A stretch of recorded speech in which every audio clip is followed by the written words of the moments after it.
I'm going to talk to you guys about taking care of your home.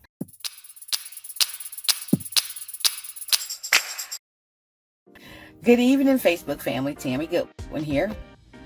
I hope everyone is having a great evening. I just wanted to come on and give some insight to people who just bought a house, whether it's new construction or it's a home that's a resale that you've had that's been built for years, or it's young and it's been built. But no matter what, no matter where you are in your process, there are some things that are going to start happening to your house, and you need to know how to handle it. I'm going to talk to you guys about taking care of your home. Number one, we're going to talk about your systems.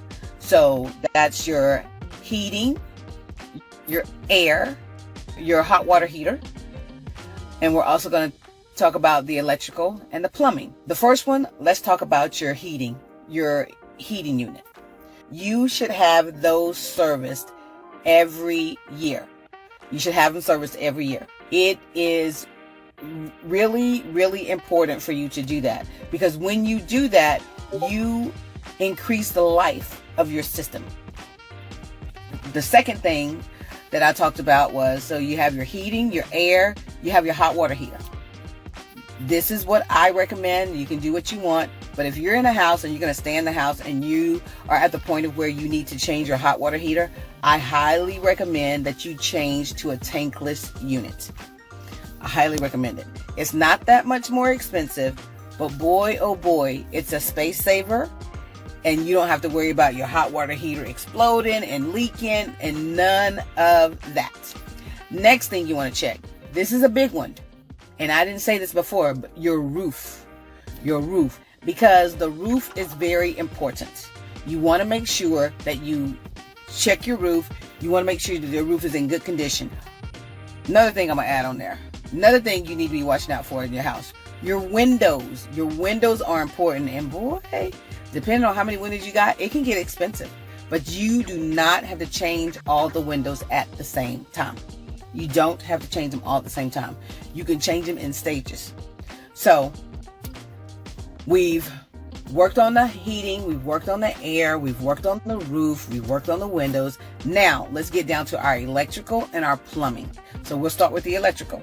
So a lot of times when houses get older, the electrical will start to get a little faulty. Keep you a little a sheet, keep a paper in your cabinet, and then write down all the things that you see that's going on in the house so that you can make sure that you get those items repaired. So get your electrical fixed. Bite the bullet and get it done.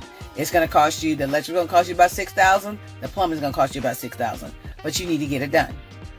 The biggest investment that you make is your house. So treat it as such. Treat it how you're supposed to treat it, and understand that when you have a house, you need to do the maintenance on it. So thank you so much. I hope you guys have enjoyed this. If there's anything that you have a question on, that you want more clarification on, or if you want one of my vendors, I am going to drop them in this chat. But I also, if you want to call me, 678-754-3239. If you want to give me a call and find out a little bit more about the things that I've talked about. If you have questions, if it's something else in your house and I didn't mention it and you have a question about it, let me know. So it has been a pleasure speaking to all of you. I hope you enjoy your evening, and I will be back on. Deuces.